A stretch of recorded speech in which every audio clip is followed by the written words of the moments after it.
नमस्कार दोस्तों, स्वागत है आप सभी का फिजिक्स ऑप्शनल के चैनल पे। Not only for physics optional, ये चैनल ही यूपीएससी एस्पिरेंट्स के लिए है, लेकिन फिजिक्स ऑप्शनल के मैक्सिमम वीडियो मैंने बनाए हैं अब तक, ये सच्चाई है। सो जीएस के सब्जेक्ट्स भी आएंगे, लेकिन उसके लिए टाइम लगेगा क्योंकि शालिनी बोल रही थी कि जीएस के सब्जेक्ट लॉन्च करो, तो किया है मैंने लॉन्च, लेकिन मुझे उतना टाइम नहीं मिल पा रहा है। पर अभी आज की क्लास के लिए जो थैंक्स है वो इस व्यक्ति को कहना चाहिए, ठीक है ना। KANHEI कन्हई, ठीक है ना, मुर्मू। इस व्यक्ति को थैंक्स बोलो कि मैं डायस एकेडमी की ट्यूटोरियल शीट पे सीरीज ला रहा हूँ, ठीक है ना। तो सबके सब इस व्यक्ति को थैंक्स बोल देना, ठीक है ना, क्योंकि इसी ने मुझे प्रपोज किया था कि ये सीरीज लाओ सर, डायस एकेडमी के सॉल्व करके दो मुझे प्रॉब्लम्स, ठीक है। तो उसी की लाया हूँ मैं ट्यूटोरियल शीट की सीरीज, ठीक है। तो ये वाला क्वेश्चन ट्यूटोरियल शीट में कहाँ मिलेगा? डायस एकेडमी के ये क्वेश्चन नंबर 7 मिलेगा आपको। आप देखोगे जो आपकी हेडिंग है, आपकी हेडिंग ऐसी दिखेगी, JH civil services examination mains 2020 physics paper 1 mechanics tutorial sheet 1 conservation laws, ठीक है ना। कंजर्वेशन लॉस वाला कॉलम देखोगे तो उसमें क्वेश्चन नंबर 7 ये वाला मिलेगा आपको, ठीक है ना। तो देख लेना कि ये क्वेश्चन नंबर 7 है, और इसका ए वाला पार्ट सॉल्व करने वाले आज हम, ठीक है ना। बी वाला पार्ट आज रात की दूसरी क्लास में, ठीक है ना। पर अभी ए वाला ही पार्ट करने वाले हैं, क्योंकि वीडियो लंबे हो जाते हैं फिर, you know this very well, ठीक है ना। और आई प्रॉमिस, मैं ये बात का भी प्रॉमिस करता हूँ कि जैसे ये वाला आंसर जो है यूपीएससी स्टाइल में सॉल्व किया गया है, ठीक है ना, पूरा का पूरा आंसर यूपीएससी स्टाइल में सॉल्व किया है, तो ऐसे ही मैं और भी पूरा ही ट्यूटोरियल शीट जो डायस एकेडमी की है, basically this tutorial sheet is of UPSC PYQs, physics optional के जो PYQs है यूपीएससी में पूछे गए, उनकी ये ट्यूटोरियल शीट है, ठीक है ना। तो ये ट्यूटोरियल शीट के पूरे स्पून फीडिंग के साथ पूरा सॉल्व, ठीक है ना, यूपीएससी स्टाइल में आंसर लिखे हुए, इसकी PDF मैं टेलीग्राम पे डालूंगा, तो टेलीग्राम ज्वाइन करके रख लेना, ठीक है ना। और इसकी जो PDF है स्पून फीडिंग वाली PDF जो है, ये आपको मिल जाएगी, मैं बताता हूँ कब मिलेगी। This you will get by June, July, अगस्त में मिल जाएगी पूरों की, ठीक है ना। अगस्त में पूरे सिलेबस की मिल जाएगी, ठीक है। सो बी रेडी, ठीक है ना। मैं एक लेक्चर के हिसाब से PDF डालने के बजाय मैं पूरे की पूरी PDF ही डालूंगा, क्वेश्चन 1 से लेके तो जितने भी उसमें 150 क्वेश्चन होंगे ट्यूटोरियल शीट में, तो 150 क्वेश्चन की मैं डालने वाला हूँ। समझ में आ रही है बात आपको, ठीक है ना। So this is the thing, ठीक है। सो देखते हैं अब, ठीक है, अब क्लास शुरू करते हैं। तो रॉकेट ऑफ मास 1000 kg, देखो यूपीएससी 1993 का क्वेश्चन है, और रॉकेट ऑफ मास 1000 kg, ठीक है ना, 1000 किलो का रॉकेट है, रॉकेट का मास जो है 1000 किलो है, ठीक है ना। वो वर्टिकल टेक ऑफ के लिए रखा हुआ है, ठीक है ना, is ready for vertical take off. तो यहाँ बना लेते हैं भाई साहब, ठीक है। ये रॉकेट है, ठीक है, इसका मास कितना है? 1000 kg है, ठीक है ना। Is ready for a vertical take off बोल रहा है, ठीक है ना, वर्टिकल टेक ऑफ के लिए रेडी है, ठीक है ना, वर्टिकल टेक ऑफ के लिए रेडी है, ठीक है। ये ग्राउंड है सपोज, ठीक है, इसको वर्टिकल अज्यूम करो, ऐसे सीधा ड्रॉ करो, ठीक है ना। वो तो मेरा पेन टैब सीधा नहीं है, इसलिए वो वैसा ड्रॉ हुआ, तो ये ऐसा है समझ लो, ठीक है ना। ये हॉरिजॉन्टल, ठीक है, और वर्टिकली रॉकेट फेस कर रहा है, ठीक है ना। अजम्पशन क्या क्या है? जो हमारी यूजुअल अजम्पशंस होंगे कि रॉकेट ऊपर जाएगा और नीचे आएगा, ठीक है ना, तो it will be like that, ठीक है ना। तो जो मेरा आपने फिजिक्स ऑप्शनल के लेक्चर्स किए होंगे, तो उसमें मैंने सारे अजम्पशंस इसके बताए हैं कि क्या होता है क्या नहीं होता है, ये इक्वेशन कैसे डिराइव होती है, वो सारी चीज़ें, ठीक है ना। तो उसके लिए तो आपको फिजिक्स ऑप्शनल की जो सीरीज है उसको फॉलो करना पड़ेगा ये प्रॉब्लम को समझने के लिए। डायरेक्टली आप इस प्रॉब्लम पे को सॉल्व नहीं कर पाएंगे, ठीक है ना। आपको पहले देखनी पड़ेगी मेरी लेक्चर सीरीज, उसके बाद में ये प्रॉब्लम आपको समझ में आएगा, ठीक है ना। So equation of motion of rocket is given as, now नहीं क्वेश्चन ही नहीं पढ़ा, सॉरी, ठीक है। Rocket of mass 1000 kg is ready for vertical take off, vertical take off के लिए रेडी है 1000 किलो के मास का रॉकेट। एग्जॉस्ट वेलोसिटी उसके फ्यूल की क्या है बताओ? Exhaust velocity 4.5 kilometre per second है। अब बच्चे यहाँ पे ही गलती करते हैं एग्जाम में, ठीक है ना। बच्चे क्या गलती करते हैं यहाँ पे, वो इस किलोमीटर को मीटर में कन्वर्ट नहीं करते, ठीक है ना। Why this kilometre should be converted to metre? It is required बेटा, इट इज़ रिक्वायर्ड बिकॉज देखो आपका जो मास है वो केजी में दिया है, वो ऐसा यूनिट में दिया है, ठीक है ना। आपका टाइम जो है वो सेकंड में दिया है, वो भी ऐसा यूनिट में दिया है, ठीक है ना। तो द थिंग इज कि अगर सब कुछ ऐसा यूनिट में दिया है और सिर्फ डिस्टेंस किलोमीटर में दे रखा है तो obviously we should convert it to metre, ठीक है ना। तो इस चीज़ का विशेष ख्याल रखना कि ऐसा यूनिट में सबको कन्वर्ट कर देना, ठीक है ना। और अगर सीजीएस यूनिट में रहा होता है यहाँ पे सब कुछ, ठीक है ना, तो सीजीएस यूनिट में तो खैर सेंटीमीटर आता है, किलोमीटर नहीं आता। लेकिन मैं एक एग्जांपल दे रहा हूँ कि किलोमीटर जो है वो ऐसा यूनिट नहीं है, तो एग्जाम में आदत बना लो कि जब भी आधे यूनिट ऐसा यूनिट में दिए हैं, जैसे ये किलोग्राम ऐसा यूनिट में दिया है, सेकेंड्स ऐसा यूनिट में दिया है, आधे यूनिट्स ऐसा यूनिट में दे रखे हैं और आधे यदि आपके ऐसा यूनिट में नहीं दे रखे, ठीक है ना, तो ऐसी स्थिति में हमेशा याद रखो कि ऐसा यूनिट में कन्वर्ट कर देना, ठीक है ना, बिना सोचे समझे, ठीक है। पहला काम ऐसा यूनिट में कन्वर्ट करो, ठीक है। तो rocket of mass 1000 kg ready for vertical take off, vertical take off के लिए रेडी है आपका 1000 किलो के मास का rocket. Exhaust velocity of its fuel, ठीक है ना, what is exhaust velocity of fuel, you relative, ठीक है ना, लेक्चर नंबर 5 में हमने डिस्कस किया है उसमें, फिजिक्स ऑप्शनल के, ठीक है ना। ये वाली सीरीज तो अलग चलेगी बेटा, वो अलग चलेगी, आपको थ्योरी पढ़ना है तो वहां से पढ़ना पड़ेगा। मैं उसकी लिंक नीचे दे दिया हूँ डिस्क्रिप्शन में और कमेंट के रूप में, ठीक है ना। You will get the link in the description below for the full course, ठीक है ना। So you will have to watch that in order to understand this better, ठीक है ना। The exhaust velocity of fuel is 4.5 kilometre per second. So ये हमको निकालना है minimum rate of fuel ejection so that rocket weight भी just balance, ठीक है ना। Minimum rate of fuel rejection निकालना है ताकि रॉकेट वेट जस्ट बैलेंस हो जाए। और वेलोसिटी एक्वायर्ड, ये बी वाला पार्ट कल करेंगे, ठीक है ना, कल है ना आज रात को, ठीक है ना। चलिए शुरू करते हैं। The equation of motion of rocket is given as, ठीक है ना, upward direction is taken positive, downward direction is taken negative. अब ये तो पहले ही बता दिया मैंने, ठीक है ना, ये पहले ही मैं बता चुका हूँ पिछले क्लासेस में, मतलब पिछले क्लासेस में यानी 5th लेक्चर में बताया था। अगर आपने सीरीज नहीं देखी लेक्चर की तो देख लेना, उसमें बताया था कि अपवर्ड डायरेक्शन को पॉजिटिव लेके और डाउनवर्ड डायरेक्शन को निगेटिव लेके जब वेक्टर साइन हटाते हैं तो ये वाला रॉकेट का इक्वेशन आता है, ठीक है ना, ये बताया था मैंने, याद करो, ठीक है। तो रॉकेट का इक्वेशन तो ये आ गया, ठीक है। अब यहाँ पे रॉकेट के इक्वेशन में m equal to mass of the rocket at time t है, ठीक है ना। मास क्या है रॉकेट का, टाइम t पे है आफ्टर टेक ऑफ, ठीक है ना। वो फिगर याद करो जिसमें मैंने बताया था कि टाइम t पे आपका इनिशियल मास m0 था, याद आ रहा है कुछ, ठीक है ना। 3 स्थिति दिखाई थी मैंने, ऐसा रॉकेट एक ज़मीन पे बनाया था, फिर ठीक है टाइम t पे मास बनाया था रॉकेट का, वो m था, फिर t प्लस डेल्टा t पे और ऊपर बनाया था फिगर, याद करना वो सब, ठीक है ना, जो भी पढ़ाया था। अगर पढ़ के नहीं आए हो वो चीज़ें तो this problem will be, you won't understand even a single word. So if you are new to the channel और if you have never studied physics optional, then you must do one thing, that you should go to the link given in the description as well as in the form of comment, ठीक है ना। You should go through to that link, okay. If you haven't studied physics optional at all or haven't started at all, then you should do that, okay. So ये वाली equation आती है rocket की। अब यहाँ पे जो है सारे टर्म्स लिख दिए, इनका मीनिंग क्या है सारे टर्म्स का, ठीक है ना। ये तो बहुत ऑब्वियस सी चीज़ है, इसको मैं एक्सप्लेन नहीं करना चाहता, ठीक है। और ये गिवन क्या क्या है वो लिख दिया फिर उसके बाद में, ठीक है।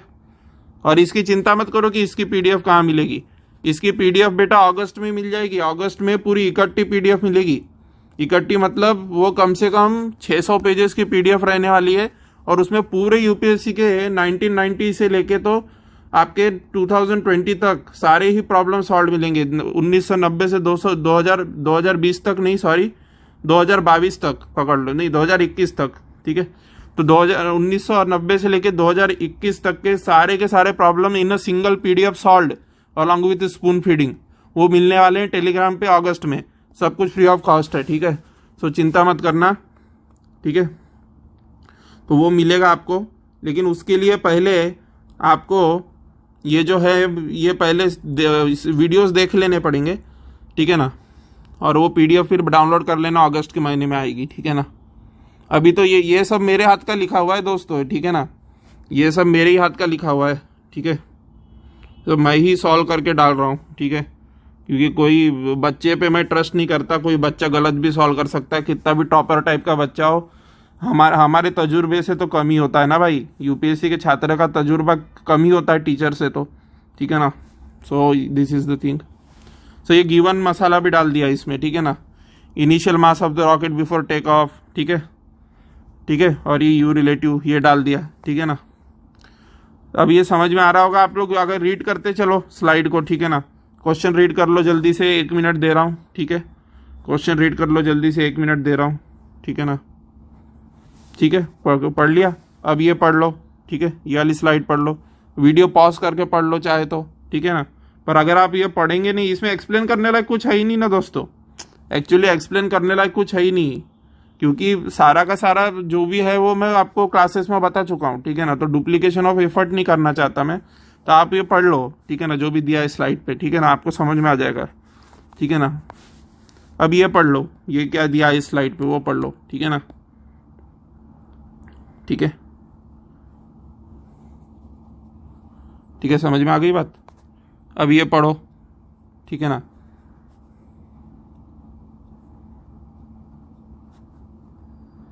ठीक है, अब देखो यहां से देखो, अब ये equation of motion of rocket तो मिल गया था तुम्हें, ठीक है ना। अब equation of motion of rocket में initial mass of the rocket before take off डाल दिया मैंने, ठीक है। अब आपका क्या बोल रहा है, मास of the rocket is just balance. यहाँ पे समझने वाली बात सिर्फ इतनी है कि रॉकेट का वेट तब बैलेंस्ड होगा, किस मोमेंट पे रॉकेट का वेट बैलेंस्ड होगा, आपका जब रॉकेट रेस्ट पे है जमीन पे, वो उड़ान भरना शुरू करेगा, ठीक है ना। तो धीरे धीरे धीरे धीरे धीरे धीरे धीरे धीरे फ्यूल बर्न होगा, और जब फ्यूल धीरे धीरे बर्न होगा तो इनिशियली तो सिर्फ अर्थ इसको खींचेगी एमजी वेट से। एक सिचुएशन ऐसी आएगी और नॉर्मल रिएक्शन लगेगा अर्थ के सरफेस का, ठीक है ना। एमजी वेट से अर्थ खींचेगी और अर्थ के सरफेस का नॉर्मल रिएक्शन इस पे लगेगा, ठीक है ना। लेकिन एक समय ऐसा आएगा कि जब ये एमजी वेट से तो अर्थ खींचती रहेगी, लेकिन ये रॉकेट ऊपर जाना चालू करेगा। जब ये रॉकेट ऊपर जाना चालू करेगा तो ये जो नॉर्मल रिएक्शन है, ठीक है ना, ये कम होना शुरू होगा, ठीक है ना।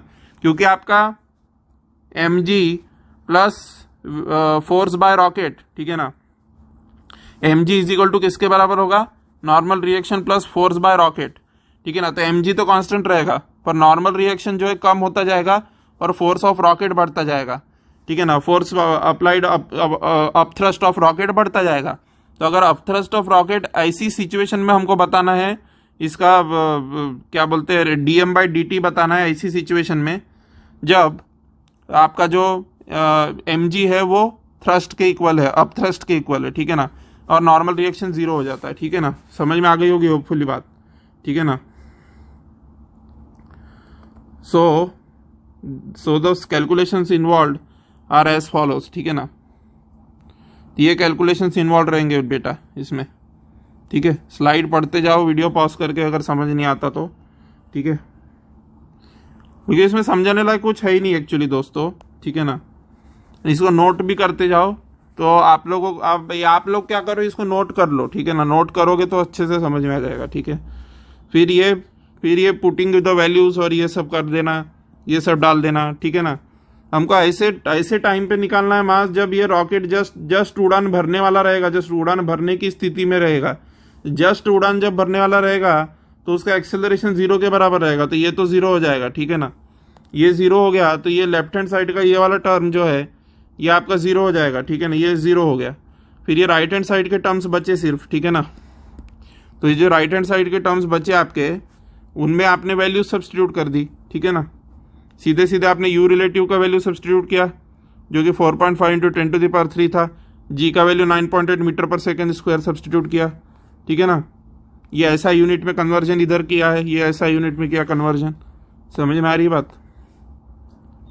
तो ये सॉल्व करते जाओगे तो dm/dt का वैल्यू -2.18 kg/s आया, ठीक है ना। So the fuel must be ejected at the rate of 2.18 kg/s in order to the weight of the rocket being just balance, ठीक है ना। रॉकेट का वेट जस्ट बैलेंस होने के लिए सबसे पहले रॉकेट यहाँ रहेगा जमीन पे, फिर उस पे अपथ्रस्ट बढ़ता जाएगा, ठीक है ना। जैसे जैसे अपथ्रस्ट बढ़ेगा रॉकेट पे, वैसे वैसे नॉर्मल रिएक्शन जो लग रहा है रॉकेट के अर्थ के सरफेस द्वारा, ठीक है ना। यहाँ पे कंसेप्ट सिर्फ एक ही है दोस्तों समझने का, वो कंसेप्ट मैं बता देता हूँ, बाकी तो आपको सब ये नोट कर लोगे स्क्रीन को पॉज करके तो समझ में आ जाएगा, ठीक है ना। इसका इकट्ठा पीडीएफ मिलेगा जिसमें ये भी रहेगा, लेकिन वो इकट्ठा पीडीएफ अगस्त में मिलेगा। मैं अभी थोड़ा मुझे टाइम दो, ठीक है। You will get everything, don't worry. But मैं अभी इसको एक्सप्लेन कर देता हूँ कि इसमें कंसेप्ट क्या यूज़ हुआ है, ठीक है ना। कंसेप्ट ये यूज़ हुआ है दोस्तों एक्चुअली, ठीक है ना। Let me explain the concept, ठीक है। सी कंसेप्ट ये यूज़ हुआ है दोस्तों, ठीक है ना, कि देखो आपका जो रॉकेट है ना, सबसे पहले let me take the pen. आपका जो रॉकेट है वो सबसे पहले रेस्ट पे होगा, ठीक है ना। तो अगर ये रेस्ट पे होगा रॉकेट, जब ये रॉकेट ऑन पोजीशन में नहीं है, अभी ऑफ पोजीशन में, तो जब ऑफ पोजीशन में रॉकेट होगा तो इसका एफबीडी बनाओ, कौन से फोर्सेस लग रहे हैं। mg बाय अर्थ लग रहा है और normal reaction by the surface of the earth लग रहा है, ठीक है ना। टाइम t इक्वल टू 0 पे, ठीक है। फिर जैसे जैसे टाइम बढ़ता जाएगा तो क्या होएगा, mg वेट तो उतना ही लगेगा, mg थोड़ी ना कम ज्यादा होएगा, धरती थोड़ी बदल गई, mg तो उतना ही रहेगा। लेकिन जो नॉर्मल रिएक्शन है सरफेस का, सरफेस के द्वारा नॉर्मल रिएक्शन कम होता जाएगा। क्यों कम होता जाएगा सरफेस के द्वारा नॉर्मल रिएक्शन? क्योंकि एक एडिशनल फोर्स आ रहा है। कौन सा फोर्स आ रहा है? वो जो रॉकेट का फ्यूल जो अपथ्रस्ट लगा रहा है ना, दैट अपथ्रस्ट इज कमिंग, ठीक है ना। सो अपथ्रस्ट आने की वजह से नॉर्मल रिएक्शन प्लस अपथ्रस्ट, ठीक है ना, नॉर्मल रिएक्शन प्लस अपथ्रस्ट, ये किसके इक्वल आएगा? mg के इक्वल आएगा ऑलवेज। अब ऐसी स्थिति बताना है जब नॉर्मल रिएक्शन 0 हो जाए, मतलब कि wait of the rocket is just balanced by the upthrust, ठीक है ना। ऐसी सिचुएशन आ गई, तो वो कौन सी सिचुएशन होगी? जब जस्ट रॉकेट टेक ऑफ करने वाला होगा, ठीक है ना। जस्ट उड़ान भरने के जस्ट 0.1 सेकेंड पहले देखोगे, उड़ान चालू होने के जस्ट 0.1 सेकेंड पहले, मैंने बहुत कम समय पहले, तो उस समय की स्थिति में क्या होगा कि आपका mg जो होगा वो बैलेंस हो जाएगा। किससे बैलेंस हो जाएगा भाई? mg किससे बैलेंस हो जाएगा? mg बैलेंस हो जाएगा आपका upthrust applied by the rocket से, ठीक है ना। So upthrust applied by the rocket should be equal to your mg, ठीक है ना। तो उसके लिए आपको क्या आएगा? एक्सेलरेशन तो 0 होगा ना भाई, rate of change of velocity 0 होगा रॉकेट का इनिशियली, जब जस्ट स्टार्ट होएगी उड़ान, तब dv बाई dt का तो वैल्यू 0 होगा ना भाई, ठीक है ना। तो ये वाला टर्म तो 0 हो गया ना, ये वाला टर्म 0 हो गया। तो wait of the rocket is, ये इसको क्या बोलते हैं? अपथ्रस्ट बोलते हैं, ठीक है ना। तो अपथ्रस्ट और mg जो है वो इक्वल आ जाएंगे, ठीक है ना। ये 0 हो गया, तो वही तो किया है, और क्या करना था इस प्रॉब्लम में? और तो कुछ भी नहीं करना था, ठीक है ना। सो होपफुली कन्हई मुर्मू बेटा तुम्हारा प्रॉब्लम सॉल्व हो गया होगा ये वाला। तो 7th का ए प्रॉब्लम जो है यहाँ से नोट कर लो और लिख लो, ठीक है ना। So this is the thing, ठीक है ना। सो आई होप कि समझ में आ गया होगा प्रॉब्लम। इसका पीडीएफ मिलेगा अगस्त में, चिंता मत करो। पर मैं पूरे 250-300 प्रॉब्लम का पीडीएफ एक साथ देना चाहता हूँ। मैं 1-2 पीडीएफ अपलोड करके स्पैम नहीं करना चाहता ग्रुप को, ठीक है ना। It will be useless. तो अभी अगर आप चाहते हो कि साथों साथ मुझे इसका सोल्यूशन मिले, तो इसकी स्क्रीन पॉज करके नोट कर लो सोल्यूशन को। समझ में आ रही ना बात? तो इसमें समझाने लायक सिर्फ एक ही कंसेप्ट था, बाकी तो सब कैलकुलेशन है, बाकी सब कैलकुलेशन है, ठीक है ना। समझाने लायक सिर्फ एक ही कंसेप्ट था, और वो था कि wait of the rocket is balanced by the upthrust. Upthrust से वेट ऑफ द रॉकेट कैसे बैलेंस हुआ, ठीक है ना, उस वही चीज बतानी थी मुझे, ठीक है ना। तो दैट्स द थिंग जो मैंने बता दिया, ठीक है ना। तो ये यूपीएससी 1993 का क्वेश्चन है। सो 7, और आपकी डायस एकेडमी की ट्यूटोरियल शीट में क्वेश्चन नंबर 7 है कंजर्वेशन लॉज वाले सेक्शन का। कंजर्वेशन लॉज वाला जो सेक्शन है सबसे पहला, पेपर 1 वाली जो ट्यूटोरियल शीट है उसका कंजर्वेशन लॉज वाला सेक्शन जो है उसका क्वेश्चन नंबर 7 का ए वाला आप तुम्हारा ये है, ठीक है ना। क्वेश्चन नंबर 7 का ए है, ठीक है। सो this is the thing. So thank you very much. जय हिंद, जय भारत। अपना ख्याल रखें, और जो सब्सक्राइब कर ले अगर चाहते हो तो, और टेलीग्राम ज्वाइन कर ले अगर चाहते हो तो, ठीक है ना।